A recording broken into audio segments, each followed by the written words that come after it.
bringing hope the world over. Hope Channel.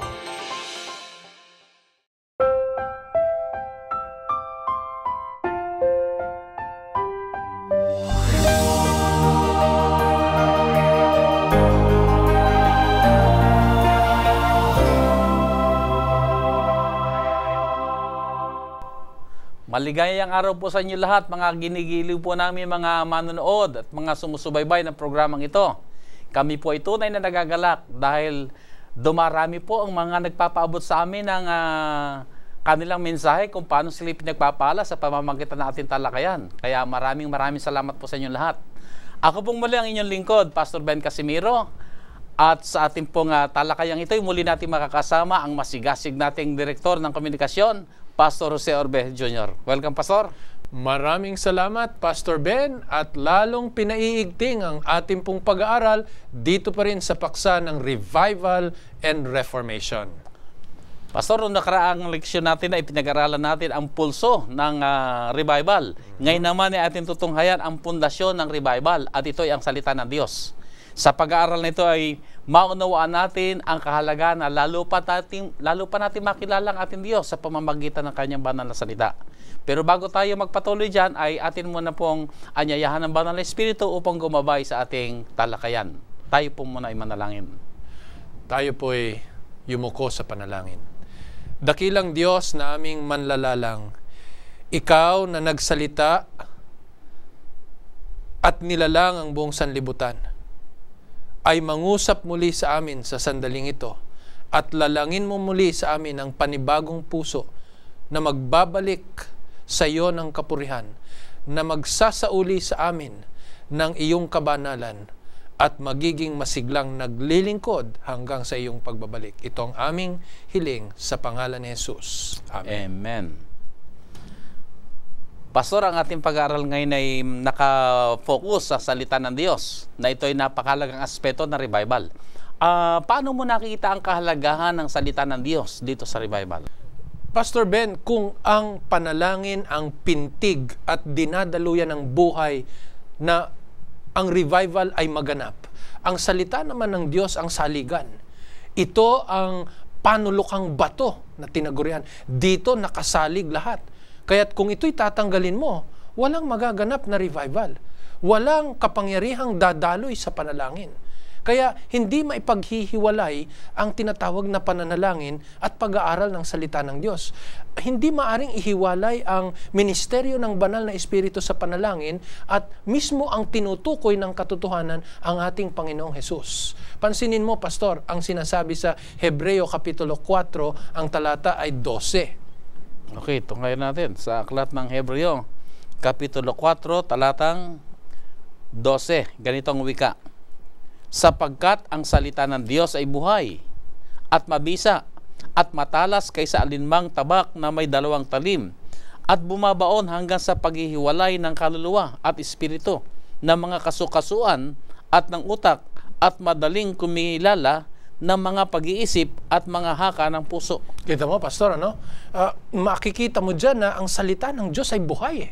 No? Hindi lamang ito katulad ng ibang mababasa mo na aklat, no? Na maaring paluhain ka, maaring patawanin ka, o di kaya pasiglahin ka at takutin ka. No? Pagkatapos nun, walang ginawang pagbabago sa buhay mo. Maaring maka-impluensya sa ilang bahagi ng katauhan mo. Pero walang maaring salita na maaring bumago ng kabuuan ng pagkatao natin, maliban ang salita ng ating Panginoong Diyos. So tama na walang magaganap na revival kapag walang salita ng Diyos. Talaga. Kung papaano na ang salita ng Diyos ay lumalang sa buong sanlibutan at nagkabuhay, no? Ang buong sanlibutan, gayon ding makapaglalagay ng panibagong buhay ang salita ng Diyos sa isang tao na walang buhay o di kaya'y patay sa pagkakasala. O nabanggit mo kanina na ang salita na tinutukoy dito, ang salita ng Diyos ay ang ating Panginoong Hesus. O paano natin ito, paano mo nakikita na may gawaing gagampanan sa revival nito ang ating Panginoong Hesus? Siyempre, no? Sa sentro ng lahat ng usapin nitong revival na ito na pagbabalik loob sa Panginoong Hesus, siya rin ang gumaganap nito. Sa pamamagitan, babalik na naman tayo sa dati nating usapin, ang ministeryo, ang gawain ng banal na Espiritu.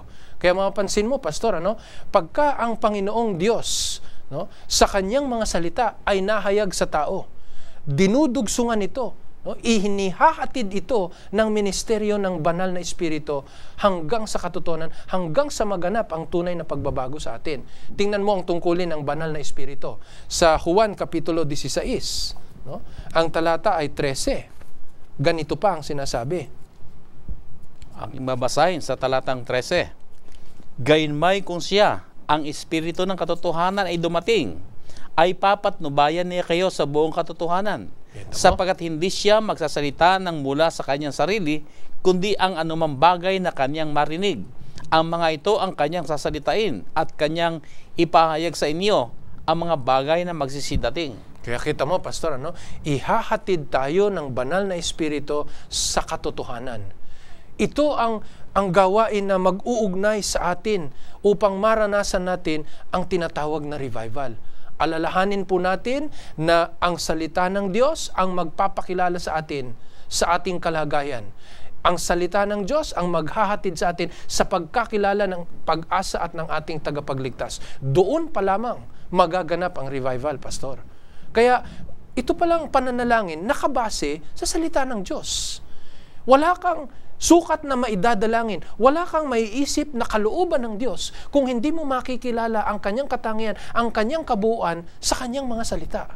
Kaya doon mo makikita ang kahalagahan ng pagbabasa ng salita ng Diyos. Doon mo makikita ang kahalagahan ng pagkakilala sa mismong salita na pinanggagalingan ng banal na kasulatan.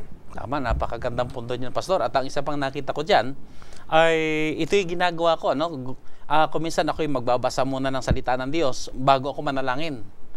At kuminsan, yun na rin salita na yun, ang aking binasa at pinagbulay-bulay, ang aking ginagamit sa aking pananalangin. Tama. At napansin ko ay, ako mismo damang-dama ko yung power na yung aking panalangin ay talagang alam kong napakaganda.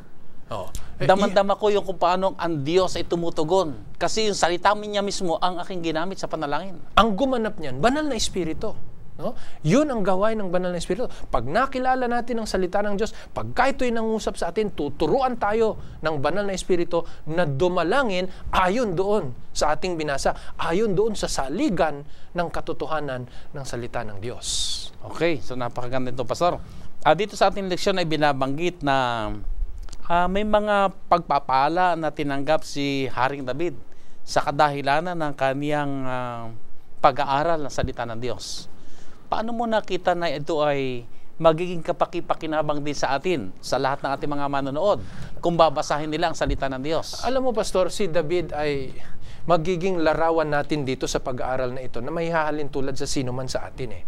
Si David ay dumaan sa buhay ng kasalanan, pagsisisi, pagbabalik loob sa Panginoon, at bumabalik sa tuwi-tuwi na sa pagkakahilig sa kasalanan, pero ibinabangon na muli ng ating Panginoon. Kaya siya ang tinagurian na kaibigan ng ating Panginoong Hesus. Sapagkat dito'y nararanasan niya sa kanyang buhay, sa kabila ng mga kasalanan, sa kabila ng mga tukso, sa kabila ng kahinaan.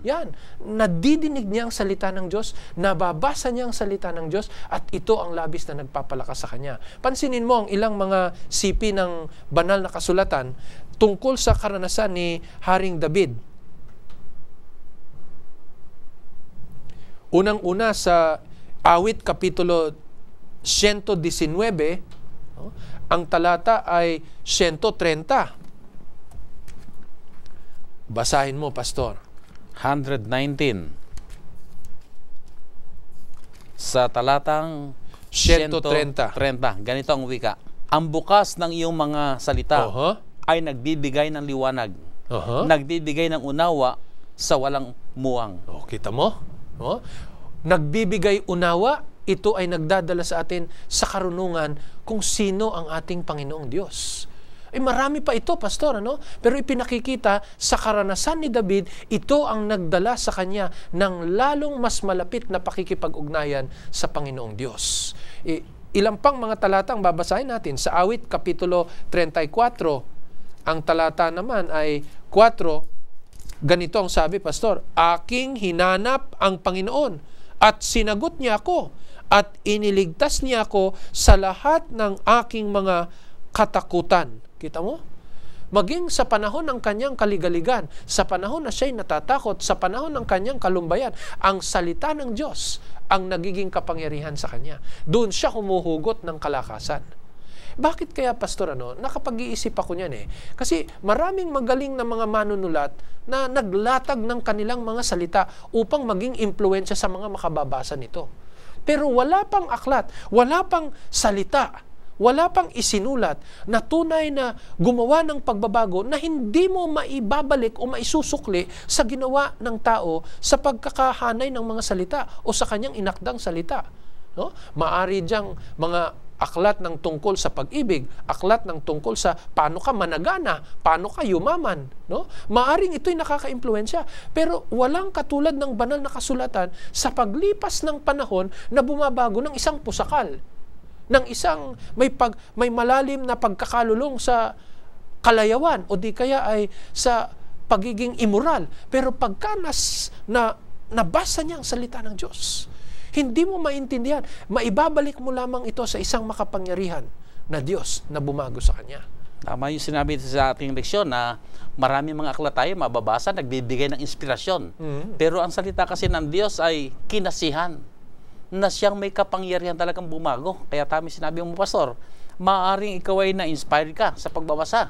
Maaaring kayo naliwanagan. Pero yung buhay natin ay mababago lamang sa kapangyarihan ng salita ng Diyos. Kaya wala ring ibang aklat na maaari nating balikan, na magtuturo sa atin, na sasawata sa atin, na susumbat sa atin sa ating mga ginagawang hindi tama sa kautusan ng ating Panginoon, kundi ang banal na kasulatan.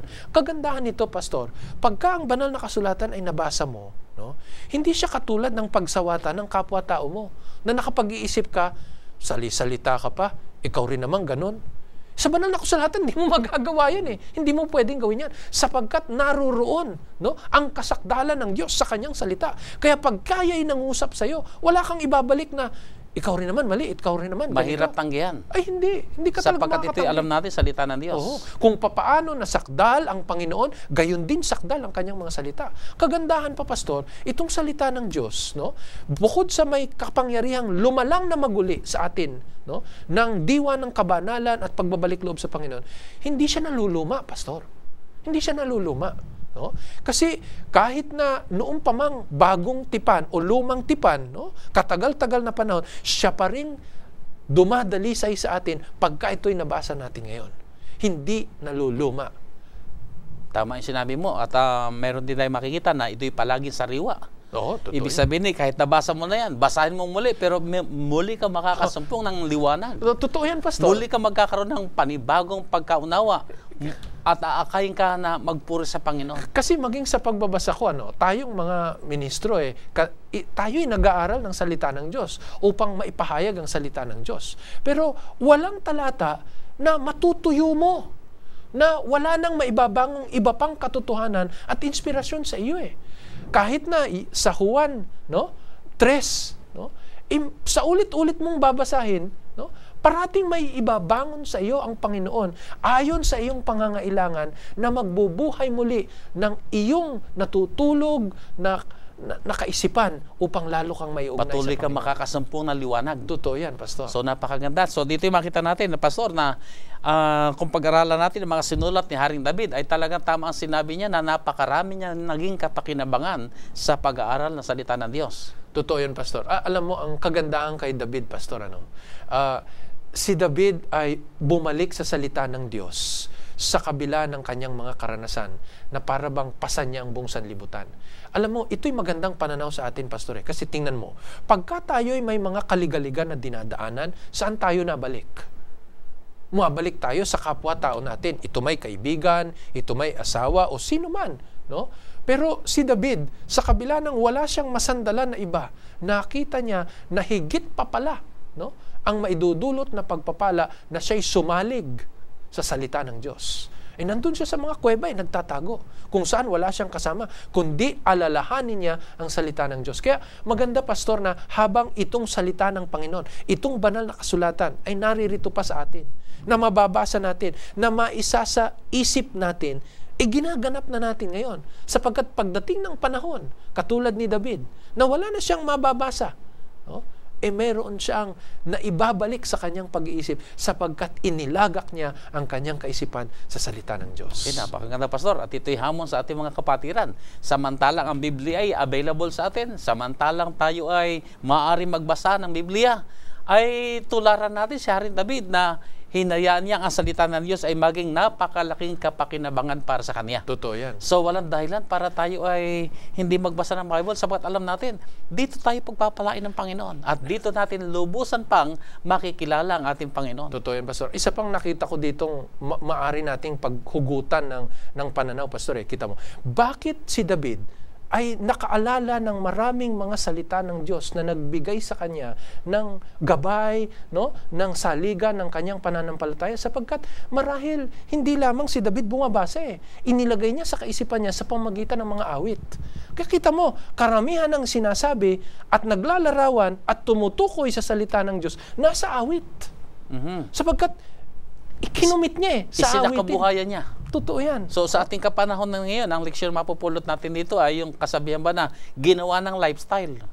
Ang salita ng Diyos ay ginawa na niyang bahagi ng kanyang buhay. Kaya kapag may nabasa, isinasakabuhayan. At inaawit.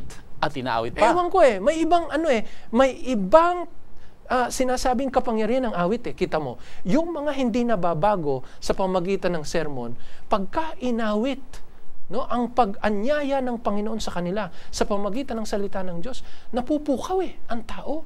Kaya marahil itong mga awit na ito, puno ito ng salita ng Diyos. At ito ang naging kalagaanan ng loob ni David sa panahon ng kanyang kalumbayan. So, Pastor, hindi lang pala basta natin basahin lang ang salita ng Diyos. Tama. Mas mabuti kung ito pa'y ating aawitin upang kumagkagayon. Mas maganda. Lalo nating madama. At lalong mapatimo sa ating isipan yung kahalagahan ng salita ng Diyos. Totoo, Pastor. Pastor, ating tunghayan ng ating Panginoon Jesus. Paano pinahalagahan ng ating Panginoong Jesus ang salita na naroon sa banal na kasulatan? Alam mo, Pastor, maliban sa tinukoy ng ating Panginoong Jesus nang siya'y lumalakad sa lupang ito, na hindi mapapawi ang anumang kudlit sa kanyang kautusan, sa kanyang mga salita. Ito'y pinagpahalagahan niya sa pagpapakilala at ibinabalik ang kanyang mga alagad sa kasulatan upang lalong makilala ang kanyang ginagampanan at ginampanang tungkulin. Pansinin mo, Pastor, yung kwento ng dalawang alagad, na lumakad na kasama si Kristo na hindi natutukoy na siya pala ang kasama ng mga alagad na ito patungo sa Emmaus. No? Mababalikan natin ang mga talatang yan sa Lucas Kapitulo 24. No? At dito'y makikita mo kung papaano binigyan ng kahalagahan ng Panginoon ang kanyang mga salita. Sa Lucas 24, ang talata ay 27, Pastor. Ganito ang wika. At magmula kay Moses at sa mga propeta ay ipinaninaw niya sa kanila ang mga bagay tungkol sa kaniya sa lahat ng mga kasulatan. Kita mo, Pastor, nung sila'y naglalakad, bagamat hindi nakikilala nitong dalawang alagad, maaari sanang nagpakilala na antimano si Kristo At sinabi niyang, tinanggal niya ang saklob ng kanyang ulo at sinabi niya, ako si Kristo. Ako si Jesus na inyong sinampalatayanan. Ako ang tagapagligtas na nabayubay sa krus Pero hindi ganun ibinalik niya. Ibinalik niya doon sa banal na kasulatan. Gumamit pa rin siya ng kasulatan. No? At ang idinulot nito, Pastor, ang sabi ng ating talata nag-alab lalo ang kanilang puso sa pagtatapat sa ating Panginoon. Kaya makikita mo, Pastor, ang kanyang kasulatan, pagka ito'y napakilala natin sa mga naghahanap ng katotohanan, sa mga sumasaliksik ng tunay na salita ng Panginoon, ito'y gagawa ng kapangyarihan para mag-alab ang mga tao na naghahanap nito. Ang mali kasi marahil sa mga ginagawa natin pinipilit natin ang salita ng Diyos. Nakakalimutan natin na mayroon itong kapangyarihan, na dapat sana'y makita sa buhay natin upang lalo itong sangkapan, sa tao na makakakita ng kanyang salita at ng ating buhay. Pero pagka ito'y pinangalandakan natin sa pamamagitan ng tinatawag nating eloquence, sa pamamagitan ng galing natin ng paghanay ng mga salita upang kumbinsin ng tao, tinatanggalan natin ng puwang ang banal na espiritu upang sa kanyang kapangyarihan gagawa ito ng tunay na pagbabago sa tao. So ganito natin nakita na pinahalagahan ng ating Panginoong Hesus ang salita. Totoo. Bagamat pwede na niya sabihin ang gusto niya sabihin, pero kanyang pinuntahan ang salita ng Diyos. At alam natin na pag pinuntahan natin ang salita ng Diyos, ay siya rin naman yung makikita. Totoo yun. Meron ako isang nakitang leksyon o magandang aral na pwede natin kapulutan dito. Sa huling kapanahonan ay may maaaring magsabi na ang Diyos ay nagsalita sa akin. Totoo yun. Pero ito ba'y masusumpungan sa banal na kasulatan? Ito ba'y tatayo? Ito ba'y mayroong pundasyon na nakasalig sa banal na kasulatan? Kaya kung ako'y mayroong nakausap, hindi pa katagalan, ang sinasabi niya na ang anghel ay nakikipag-usap sa kanya. Pero ang kanyang sinasabi naman, iba naman sa sinasabi o taliwas sa sinasabi ng banal na kasulatan. Ay di ang mga ganito mga bagay hindi natin dapat na panghawakan. Diyan mo makikita ngayon, Pastor, yung role naman, yung gagampan ng tungkulin ng banal na espiritu. Kasi magkahalintulad ang gagampan ng tungkulin ng banal na kasulatan at ng banal na espiritu. Pareho silang magtataas sa ating Panginoong Hesus. Pareho silang maghahanap sa sumasaliksik patungo at pabalik sa ating Panginoong Hesus. Kaya pagka ang sinasabi ng isang tao ay hindi ayon sa banal na kasulatan, matitiyak mo, hindi siya sa Diyos. Kasi sabi ng Biblia, precept upon precept, line upon line. Kaya talagang susuriin mo Ang kagandahan ng banal na kasulatan, kung ano siya noon sa pagpapakilala sa ating Panginoon, hindi nababago ang salita ng Diyos. Siya pa rin ang makapangyarihan na magdadala sa atin pauwi sa ating Panginoong Hesus. Napakaganda niyan, Pastor. At sana ang ating mga manonood ay pagtuunan ng mabuti itong puntong ito, sapagkat kung ang Panginoong Hesus mismo ay pinapahalagahan niya ang salita ng Diyos, ay di ganito rin natin pahalagahan. At kung meron mang sa huling kapanahon na may lalapit sa atin at sasabihin, siya yung Kristo o siya yung may mensahe galing sa Diyos, ay atin mo nang tingnan ang banal na kasulatan at tingnan natin kung ang kanya bang sinasabi ay nakaayon sa banal na salita ng ating Panginoon. Totoo yun, Pastor. At binabalik ko ang aking kaisipan sa panahon ng sinasabi ng banal na kasulatan nang siya'y lumalakad kasamang dalawang alagad na ito. Marahil kung sa atin ngayon, gigil na tayong sabihin na lang, ako yung tinutukoy ninyo. Ako yung yaong namatay at nabuhay na maguli. Ako ang Panginoong Hesus. Pero tandaan natin, ibinalik ng Panginoong Hesus sila sa banal na kasulatan.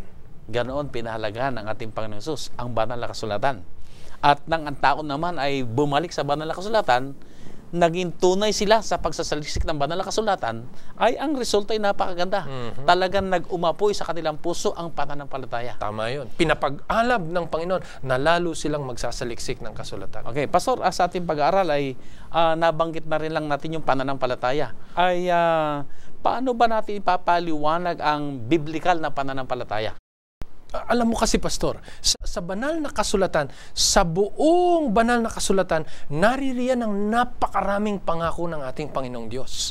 Pangako ng pagsasauli sa Kanya, pangako ng pagpapatawad, pangako ng proteksyon, pangako ng kasaganahan, naririyan lahat Pero sa limitadong kaisipan ng tao, magiging mahirap ang pagsunod sa Kanya, sa kabila ng mga pangakong ito, kung walang pananampalataya. Ang pananampalataya ay panghahawak na matibay sa salita ng Diyos. Bagamat hindi mo nakikita yung kararatnan, nang dahil sa kanyang pangako, hahakbang ka na hawak ang kamay ni Kristo sa kanyang mga pangako at ito'y magaganap. Kaya hindi po pwede na tayo'y makadidinig lamang.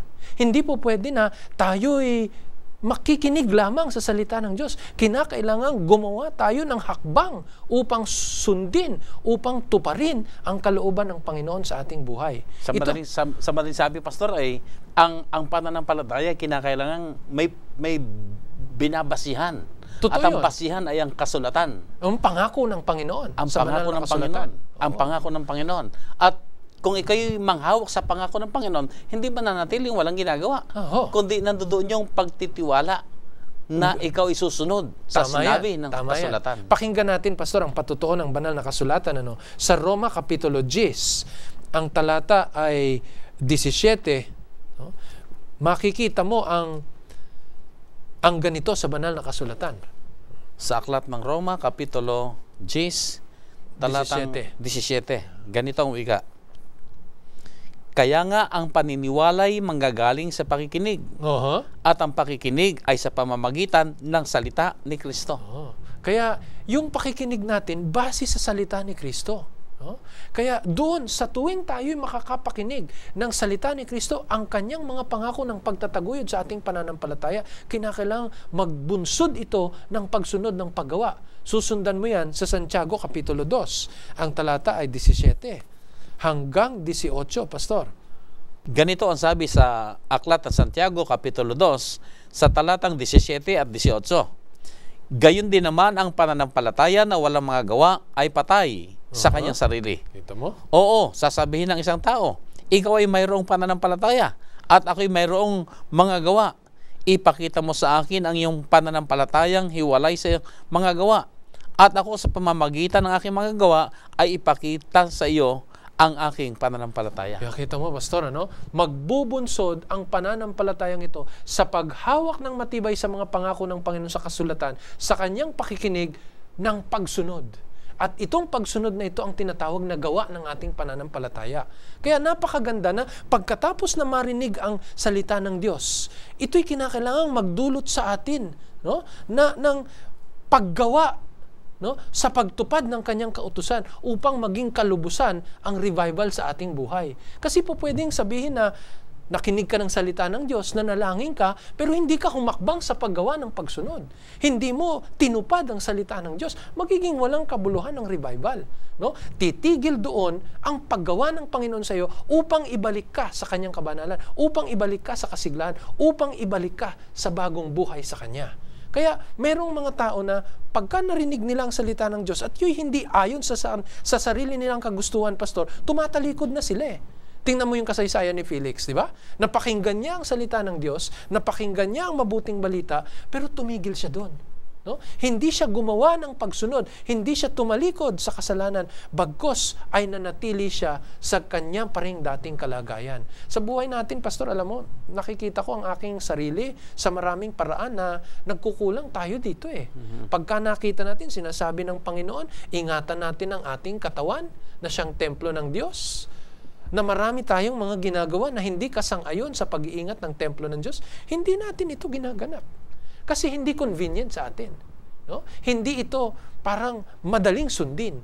No? Kaya pagka ganun ang nagiging kalagayan natin, walang nagpapatuloy na revival sa buhay natin. Dito mo ngayon makikita ang kahalagahan ng salita ng Diyos, ang pananampalataya, pagsunod sa kanyang kautusan na magbubunsod ng revival at ng reformasyon. Okay, napakaganda, Pastor. So, sa maling sabi ay ang ating pananampalataya ay nakabase sa salita ng Diyos. Tama yun. At kung ito'y nakabase sa salita ng Diyos, hindi ito tumitigil. Hindi umagaan sa atin. Kailangan ay makita yung kahayagan ng pananampalataya sa pamamagitan ng pagsunod. Totoo yun. Kaya nga nabanggit niya, ang pananampalatayang walang gawa ay di patay. Pero kung ang tunay ang pananampalataya, nakasalig sa salita ng Diyos, nandoon yung pagtitiwala natin, nandoon yung pagsunod natin, ay nahayag ang tunay na pananampalataya. Hindi mo yan napansin, Pastor, sa pagbabalikan natin ang kasaysayan, doon sa mga panahon na may naganap na revival, pagka ang tao ay tumigil sa pagkilala at pagsunod doon sa kapahayagan ng Panginoon na magbalik loob sa Kanya, wala nang nangyayari. Pero pagka ang tao ay sumunod sa kautusan ng Panginoon at bumalik siya sa Panginoon, doon nagkakaroon ng kagalingan ng kanilang lupain, doon nagkakaroon ng kasaganahan at ibinabalik ng Panginoon ang kanyang pag-iingat sa kanila. Maraming salamat, Pastor, sa napakagandang puntong yun na nabanggit. Pero paano naman iniingatan ng salita ng Diyos itong nagpasimula at nagpapatuloy na revival? Magandang idiin din natin yan, Pastor, yung katanungan yan, kasi maaring maging maalab, no? pagka dumating sa iyo ang salita ng Diyos, maaaring maging maalab ang pasimula patungo sa revival. Pero kung hindi mananatili ang pag-iingat ng banal na kasulatan sa atin, ang banal na salita ng Diyos, maaaring mawala ito at mauwi lamang sa kawalan. Dito mo makikita ang kahalagaan ng sinabi ni Juan sa kanyang sulat sa 1 Juan Kapitulo 2, ang talatay 14, kundi manahan tayo sa katotohanan ng Panginoon. Yung manahan ay yung tinatawag na abiding, no? Hindi po pwedeng minsan tayong umalab, no, sa kapangyarihan ng Panginoon at ito'y maglaho na lamang. Hindi po pwedeng ganon. Kinakailangan araw-araw ay bumabalik tayo, inilulubog natin ang ating sarili, no, sa kabanalan ng salita ng Diyos. Dapat magpatuloy tayo sa pagbabasa, Pastor. At lalong nagbabasa ang isa na sumasampalataya sa Panginoon ng kanyang mga pangako, lalo itong umiigting at nag-aalab sa kanyang pagtatapat at tunay na gagawa ito ng pagbabago sa atin. So para maganap ang revival ay kailangan ang sarili pala natin ay talagang ilubog natin. Yeah, hindi minsan. Hindi lang minsan na nagbasa ay uulit na lang uli next week. Kundi tuloy-tuloy. Ibinababad natin ang sarili natin sa salita ng Diyos. Kaya dyan mo makikita, Pastor, yung kagandahan ng meron kang Bible reading plan. No? Kaya yung programa natin na Follow the Bible, napakahalaga sa atin . Kaya pagtawag natin sa programa na Revival and Reformation, kaakibat nito ang programa na magbalik tayo sa banal na kasulatan at magpatuloy tayo araw-araw sa pagbabasa ng salita ng Diyos. Pakinggan mo, Pastor, ang isa pang tala ng banal na kasulatan sa Gawa Kapitulo 2. Ito'y tungkol sa naunang iglesia, no? Sa alab ng kanilang pagtatapat sa Panginoon, ito ang kanilang mga gawa pagkatapos na makilala nilang katotohanan. Gawa Kapitulo 2, ang talata ay 41. Ang sabi, yaon ngang nagsitanggap ng kanyang salita ay nangabautismuhan, no? At na nga paragdag sa kanila ng araw na iyon ang may 3,000 kaluluwa. Kaya kita mo, pagkatapos na tinanggap ang salita, nabautismuhan. Pero pagkatapos niyan sa talatang 42, at sila'y nagsipanatiling matibay sa turo ng ng mga apostol ng ating Panginoong Diyos. Kaya ito nakikita kong karanasan, Pastor, no? Na pagkatapos ng isang mananampalataya mabautismuhan, tumitigil na doon. No? Hindi na nagpapatuloy. Pero ang sabi ng Biblia, silang mga nagsitanggap sa kanyang salita ay nananatiling matibay sa turo ng mga apostol.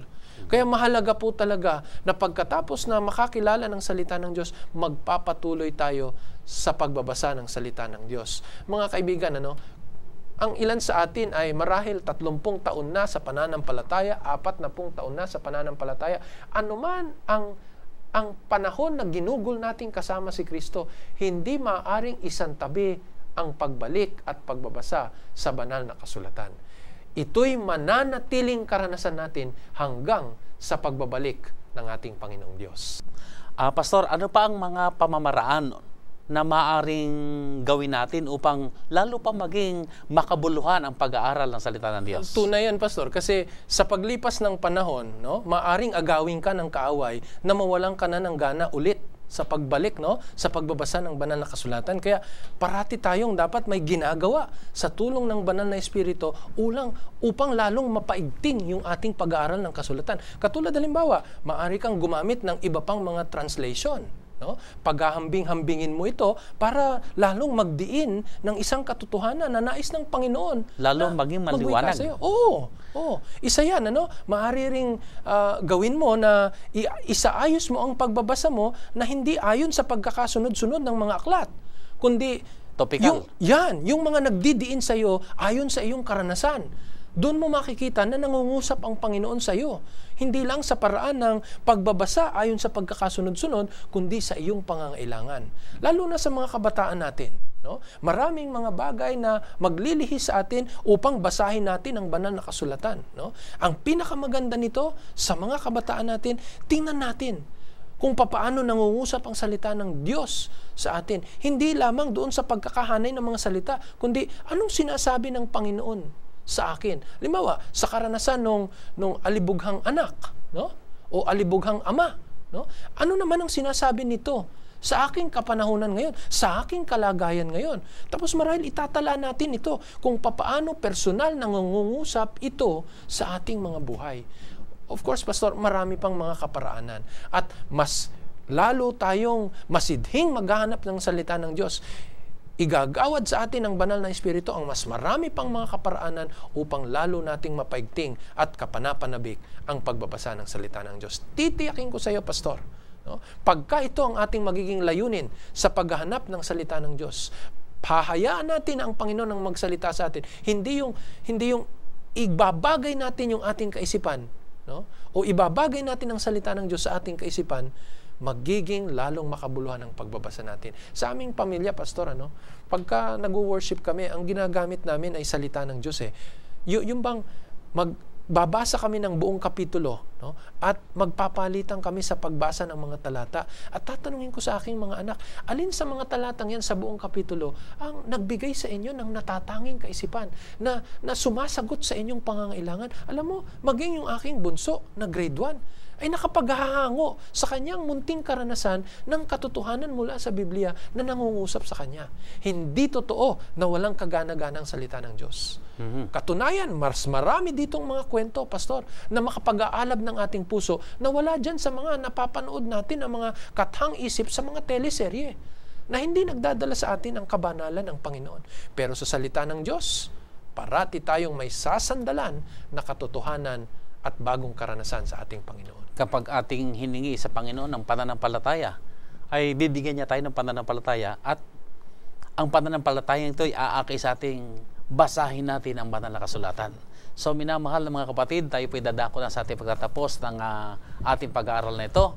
At nawa po ay maging kaugalian na natin ang ating palaging basahin ang salita ng Diyos. Hayaan po natin tayo sama-samang lumago sa pagkakilala sa ating Diyos. At tayo kanyang pagtitibayin sa kanyang banal na salita at maging handa na sa kanyang malapit ng pagdating. Muli po, maraming salamat po na kami inyo sinamahan sa programang ito. At sa ating pong pagtatapos, minsan pa po tayo po ay sama-samang lumapit sa Panginoon sa pamamagitan ng panalangin. Tayo manalangin. O dakila at mahal naming Diyos na nasa langit, patuloy po namin kayong pinararangalan na Diyos ng aming mga buhay. Kinikilala kayo ang aming Ama na nasa langit. Kilala ninyo ang bawat isa amin. Kailangan namin ang inyong banal na Espiritu upang kung magkagayon, kami akayin sa katotohanan sa pagkaunawa ng inyong banal na salita at ang kami magkaroon pa ng lalong malalim na pagkakilala sa inyo. O banal na Diyos, sa aming pong ginawang pag-aaral na ito, hipuin niyo ang aming mga puso. Papag-alabin niyo, Panginoon, ang aming pananampalataya. Amen. Bigyan niyo po kami, Ama, ng kasabikan na maunawaan pa namin ang inyong banal na salita. Amen. At hayaan po ninyo ang banal na Espiritu patuloy na humubog sa aming mga katauhan na sa pamamagitan ng inyong salita, O Diyos, kami maakay sa kagandahan ng larawan ng aming Panginoong Hesus. Amen. O banal na Diyos, pagpalain niyong muli ang bawat isa amin.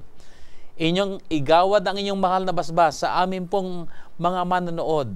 Kayo nawa, Panginoon, ang siyang patuloy na maluwalhati sa pamamagitan ng aming mga buhay, sa pagkakilala sa inyo at sa pamumuhay na nagbibigay lugod sa inyong banal na pangalan. Amen. Maraming salamat po, Ama, na inyong tinugon ang aming dalangin at sa katiyakan ng inyong mayamang basbas, amin na pong tinanggap, alang-alang po ang lahat sa dakila at banal na pangalan ng aming Panginoong Hesus. Amen. Amen.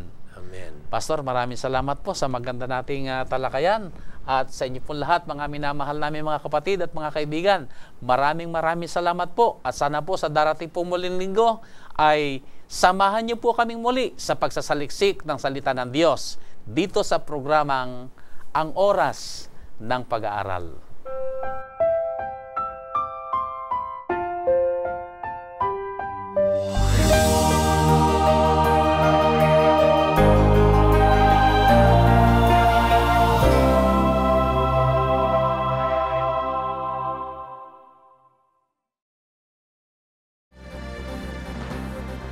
Presenting the best news in the world. You're watching the Hope Channel. Hope Channel viewers are loyal, encouraging friends and neighbors to watch. Why? Our viewers believe that Hope Channel not only enhances living, but changes lives through its compelling lineup of programs. Documentaries take subscribers around the world and back through time, visiting places where history was made. Fascinating biographies open up the lives and times of people who made a difference. Travel programs transport the viewer around the world, demonstrating how people work together to make a better planet. Inspirational programming challenges viewers to experience the joy of discovering faith values and offer spirituality as an important part of a balanced lifestyle. Health and lifestyle programs teach disease prevention and make healthy living simple and attractive. Hope Channel programs provide invaluable support for developing healthy relationships and strong communities. Welcome to donor-supported Hope Channel. You are cordially invited.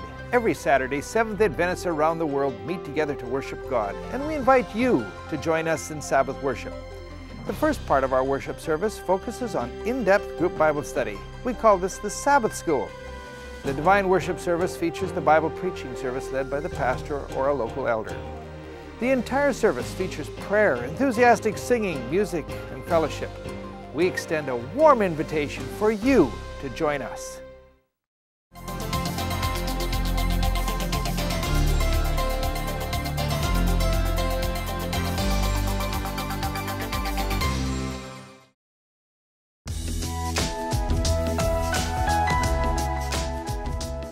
With the high rate of divorce today, many young adults who are dating are wondering if it's worth it to be married. Is it possible to be happy in marriage? Well, one of the challenges of marriage is that oftentimes people are either too negative or too idealistic about their relationship. Marriage can be great, but because no one is perfect, there are no perfect marriages. So couples need to learn that there will be bumpy times as well as great times. And because of that, they need to realize that people will make mistakes. And so you need to learn to be forgiving, understanding, and realize that there's no perfect marriage because there are no perfect people. But if you are aware of that fact and you know that marriage is difficult, then you can prepare yourself and respond in a way that's constructive and that can build your marriage.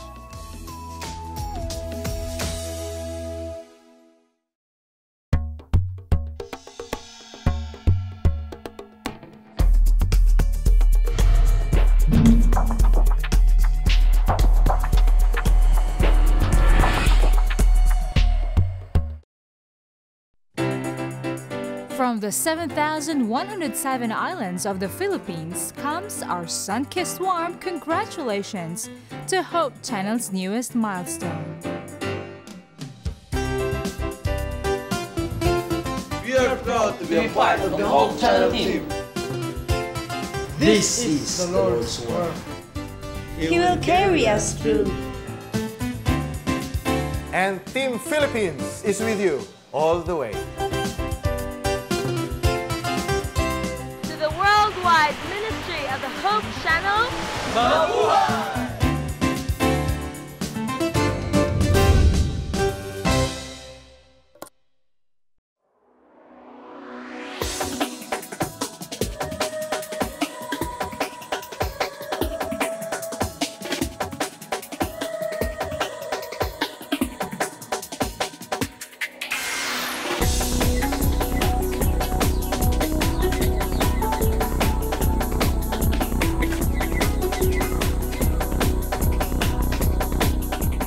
Have you ever wondered if all the money spent on television is worth it? How much impact can a television program really have? In the early 1970s, Pastor Henry Feyerabend was invited to work with the Portuguese-speaking community in Toronto, Canada. There were approximately 250,000 Portuguese-speaking people in that city, and at that time, there was no Adventist presence among them. God impressed Pastor Feyerabend to create a television program to reach this group. TV stations at that time did not focus on multicultural programming, and it was nearly impossible to get television airtime. But after much persistence, Pastor Feyerabend met a man that had purchased half an hour on television.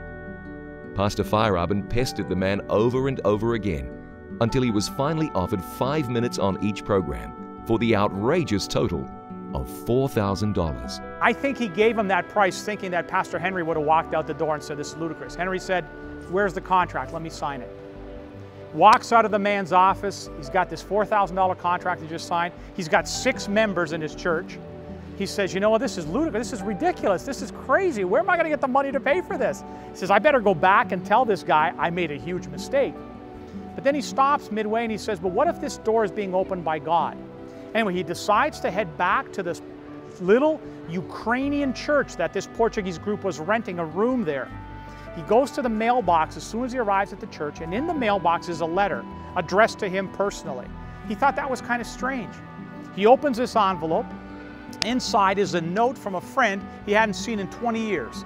The gentleman's name was Dr. Edgar Latimer from Massachusetts. A little note in there simply said, "Henry, I thought you might need this. Enclosed is a $1,000 check." By the end of the week, another $3,000 had come in. Now the entire series of telecasts could be completely paid for. Now the focus began on, well, what am I going to do in 5 minutes? I mean, for those of you that do television, you know that 5 minutes on television, that's 140 words a minute, that's 700 words. It's not a lot of time. After much thought and consideration, Pastor Feyerabend decided he would speak on the topic of prayer.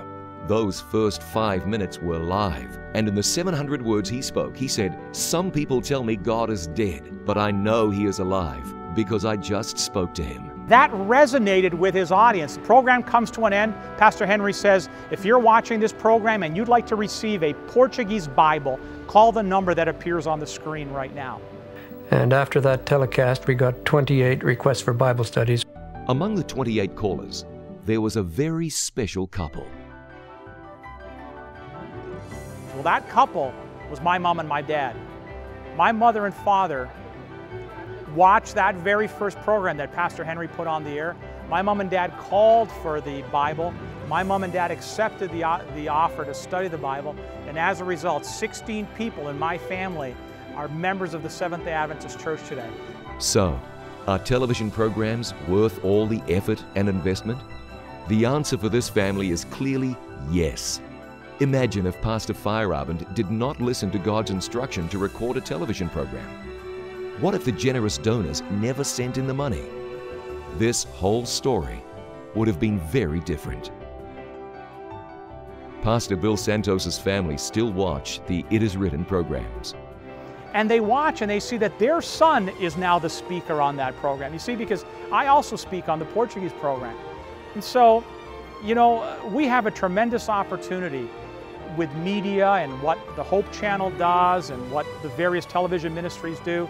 I mean, God has given us this opportunity to penetrate into millions and millions and millions of homes. And television ministry is the means by which God is proclaiming His truth in these final days. I sincerely believe that with all my heart.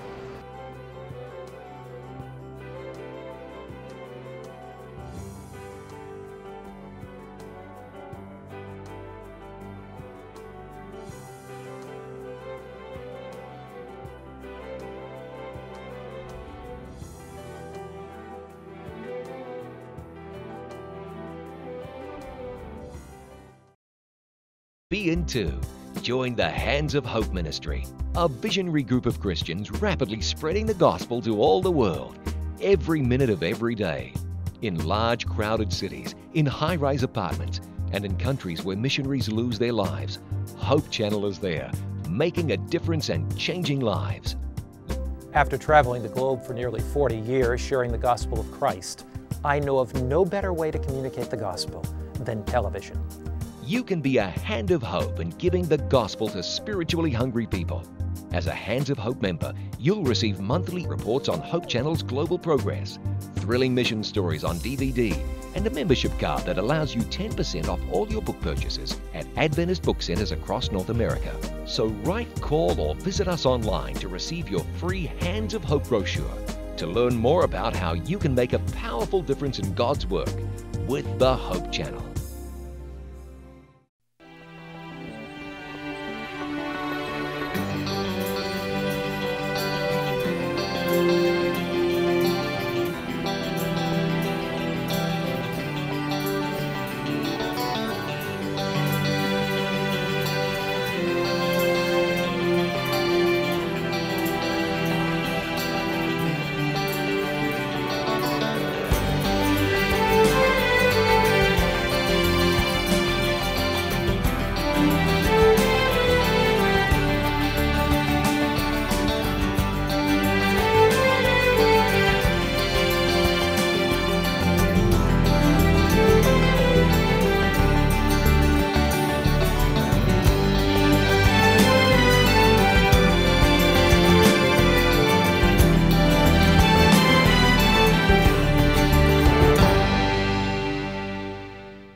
Hope broadcasts everywhere in the world with 10 global channels and is affiliated with more than 50 production studios on 6 continents. The result? Hope Channel provides a diverse programming mix in many of the world's major languages. Hope is more than great television. It's a donor-supported ministry that's part of an international family of educational institutions, churches, retail outlets and hospitals.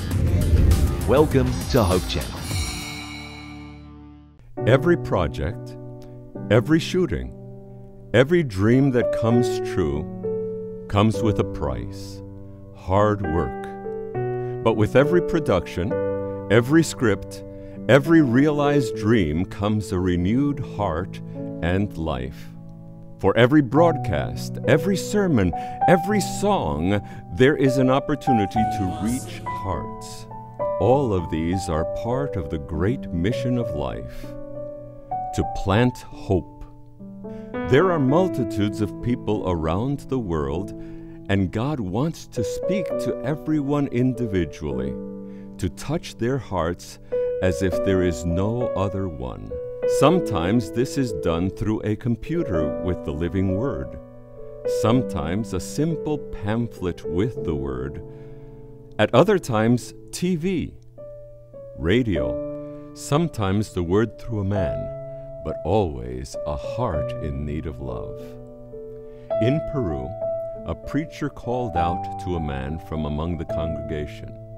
It was a special live broadcast. Amazingly, it was a man hired to operate one of the cameras on this TV production.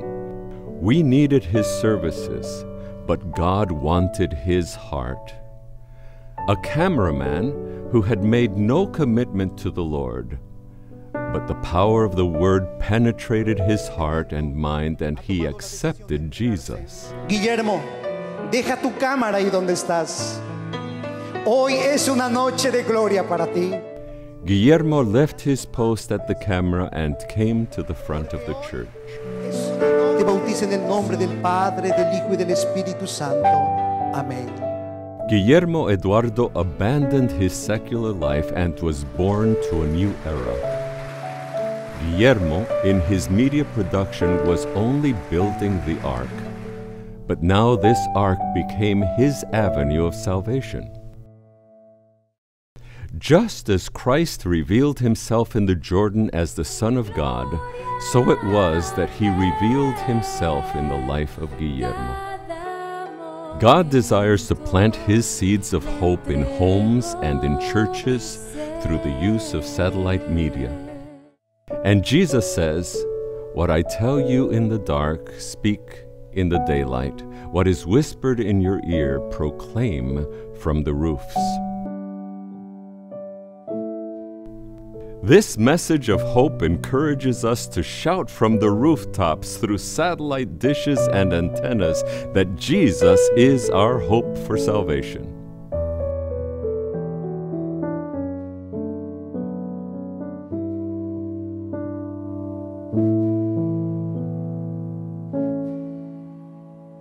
You are cordially invited. Every Saturday, Seventh-day Adventists around the world meet together to worship God, and we invite you to join us in Sabbath worship. The first part of our worship service focuses on in-depth group Bible study. We call this the Sabbath School. The Divine Worship service features the Bible preaching service led by the pastor or a local elder. The entire service features prayer, enthusiastic singing, music, and fellowship. We extend a warm invitation for you to join us.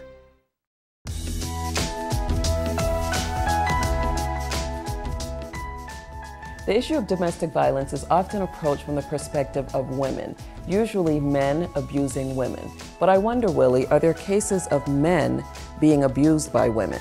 Indeed, about 25% of the reported cases of abuse, it's of men being abused by women. Of course, the larger portion is women being abused, 75%. And every time it happens, it's a serious matter, and we need to take it seriously. If people tell us they're being abused, we need to believe them. Absolutely. Whether it's a man or a woman, we need to get them help immediately. Let them understand that it's not God's will for anyone to be abused. We can direct them to a local center or the domestic violence hotline of your area or national or international centers. Please get help if you feel that you are a victim of domestic violence.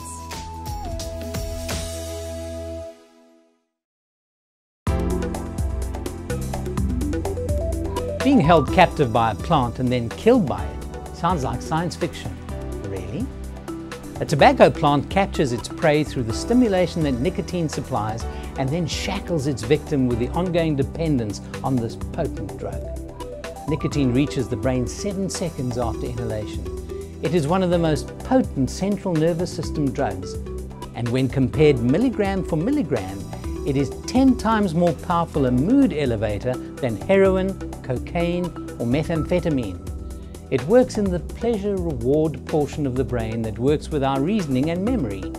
The administration of nicotine causes the sensation of pleasure, the shackles that bind its users. In effect, tobacco use imparts fingertip control over mood and pleasure. But all this is at a price that could cost you your life. Take the step. Break the habit. Presenting the best news in the world. You're watching the Hope Channel. Hope Channel viewers are loyal, encouraging friends and neighbors to watch. Why? Our viewers believe that Hope Channel not only enhances living, but changes lives through its compelling lineup of programs.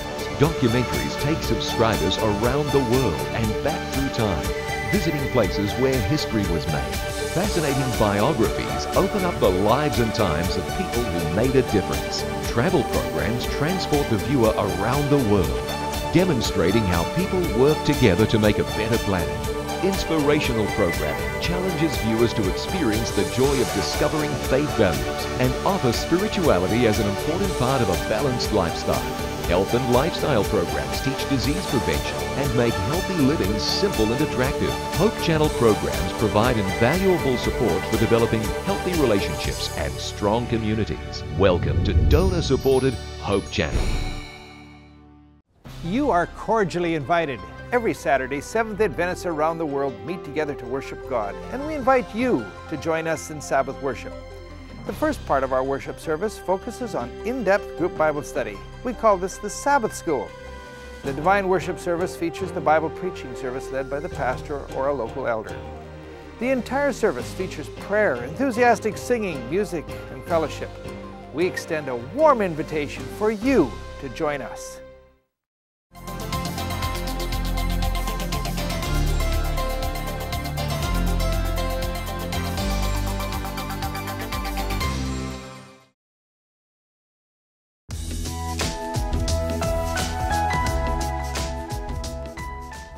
The issue of domestic violence is often approached from the perspective of women, usually men abusing women.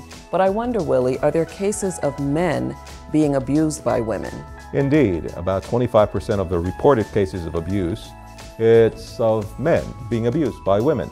Of course, the larger portion is women being abused, 75%. And every time it happens, it's a serious matter, and we need to take it seriously. If people tell us they're being abused, we need to believe them. Absolutely. Whether it's a man or a woman, we need to get them help immediately. Let them understand that it's not God's will for anyone to be abused. We can direct them to a local center or the domestic violence hotline of your area or national or international centers. Please get help if you feel that you are a victim of domestic violence.